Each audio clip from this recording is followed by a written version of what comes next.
अस्सलाम वालेकुम दोस्तों, मैं ਹਾਂ ਤੁਹਾਡਾ ਵੀਰ ਜ਼ੈਨ। ਤੇ ਕੱਲ ਆਪਾਂ ਆਪਣੇ ਮਰੱਬੇ ਪਾਣੀ ਲਾਇਆ ਸੀਗਾ ਤੇ ਅੱਜ ਮੈਂ ਕਿਹਾ ਆਪਣੇ ਮਰੱਬੇ ਦਾ ਵਿਜ਼ਿਟ ਕਰੀਏ ਤੇ ਕਪਾਹ ਦੀ ਕੀ ਸੂਰਤ ਹਾਲ ਆ। ਤੇ ਦੇਖਿਆ ਜਾਵੇ ਤੇ ਮਾਸ਼ਾਅੱਲਾ ਇਹ ਹੈ Z31।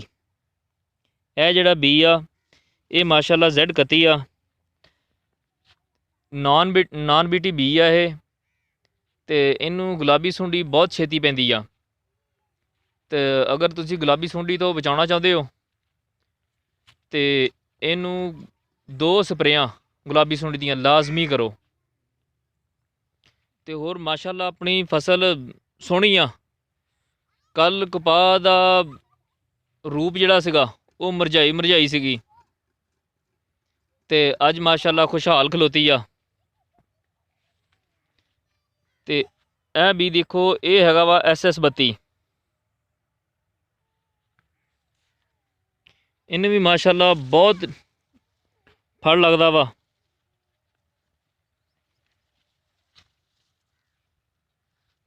ਇਹ SS32 ਆਪਣੇ को ਤੇ ਇਹ ਵੀ ਮਾਸ਼ਾਅੱਲਾ ਬਹੁਤ ਅੱਛਾ ਬੀ ਆ।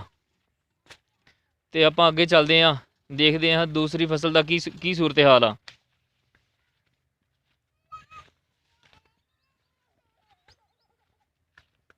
ਇਹ ਦੇਖੋ ਜੀ ਮਾਸ਼ਾਅੱਲਾ Z31 ਦਾ ਕੱਦ ਵੀ ਦੇਖੋ ਇਹਦਾ, ਤੇ ਇਹਦਾ ਮਾਸ਼ਾਅੱਲਾ ਫਲ ਵੀ ਦੇਖੋ। ਹਰ ਬੂਟਾ ਇਦਾਂ ਹੀ ਹੋਏਗਾ।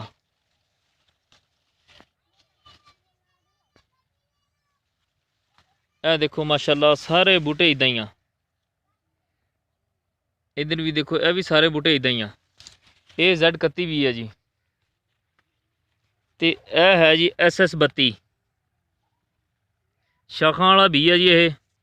ये भी बी माशाअल्लाह सोहना बी आ। ਇਹਦੀ पैदावार भी कहते आ कि बहुत अच्छी आती आ। ਜਦੋਂ ਆਪਾਂ ਕਪਾਹ ਦੀ ਚੁਣਾਈ ਸ਼ੁਰੂ ਕਰਾਂਗੇ ਇਨਸ਼ਾਅੱਲਾ ਤੁਹਾਨੂੰ ਦੱਸਾਂਗੇ ਕਿ ਕੀ ਸੂਰਤ ਹਾਲ ਆ ਕਪਾਹ ਦੀ, ਕਿੰਨੀ ਔਸਤ ਆ ਰਹੀ ਆ।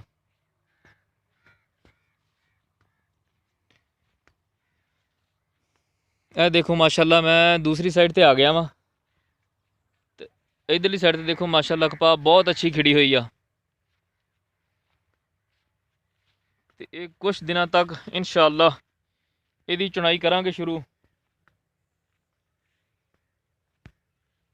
ਇਹ ਵੀ ਜਿਹੜਾ ਬੀ ਆ ਇਹ ਵੀ SS32।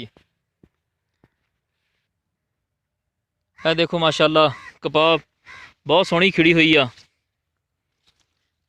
ਇਹ ਵੀ SS32 ਆ ਜੀ। ਤੇ ਇਹਨੂੰ ਵੀ ਮਾਸ਼ਾਅੱਲਾ ਫਲ ਬਹੁਤ ਲੱਗਦਾ ਇਸ ਕਪਾਹ ਨੂੰ। ਇਹ ਦੇਖੋ ਸੋਹਣਾ ਫਲ ਆ। ਰੱਬ ਸਭ ਦੀ ਕਿਸਮਤ 'ਚ ਕਰੇ। ਤੇ ਆਪਾਂ ਹੁਣ ਖਾਲੇ ਦੀ ਦੂਸਰੀ ਸਾਈਡ ਤੇ ਚੱਲਦੇ ਹਾਂ, ਉਧਰ ਦੀ ਕੀ ਸੂਰਤ ਹਾਲ ਆ।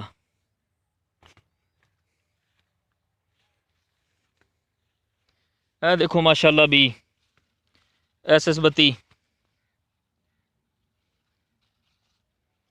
ਇਹ ਲੜੀਆਂ ਵਾਲਾ ਬੀ ਆ ਜੀ। ਸੋਹਣਾ ਫਲ ਆ ਇਹਨੂੰ। इधरली कपाह का कद देखो माशाअल्लाह ठीक आ। कद कपाह का, कपाह अपने रंग रूप च खड़ी है हुण।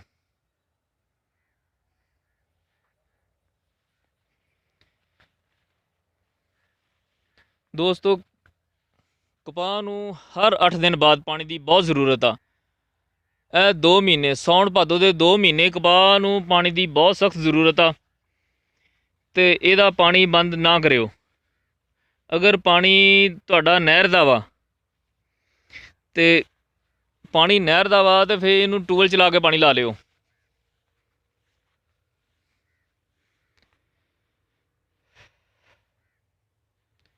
ते हुण टींडा रस खिंचदा वा। यह देखो माशाअल्लाह ये भी SS32 सारा। यह 2 किले SS32 दे। यह भी माशाअल्लाह ठीक आ कपाह जी। भी देखो जी माशाअल्लाह SS32 है जी सारा।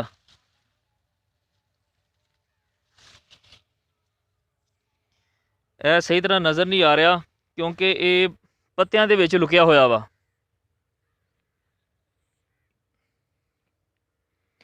ਤੇ ਕਪਾਹ ਮਾਸ਼ਾਅੱਲਾ ਅੱਜ ਆਪਣੇ ਰੰਗ ਰੂਪ 'ਚ ਖੜੀ ਆ, ਕਿਉਂਕਿ ਇਹਨੂੰ ਇਹਦੀ ਖੁਰਾਕ ਮਿਲ ਗਈ ਆ। ਇਹ ਦੇਖੋ ਮਾਸ਼ਾਅੱਲਾ ਸੋਹਣਾ ਬੀ ਆ ਇਹ। ਤੇ ਇਸ ਕਰਕੇ ਇਹੀ ਕਹਾਂਗਾ ਤੁਹਾਨੂੰ ਕਿ ਜਦੋਂ ਵੀ ਤੁਸੀਂ ਪਾਣੀ ਨੂੰ ਹਰ 8 ਦਿਨ ਬਾਅਦ ਪਾਣੀ ਲਾਓ, ਇਹਦਾ ਪਾਣੀ ਬੰਦ ਨਾ ਕਰੋ ਕਪਾਹ ਦਾ।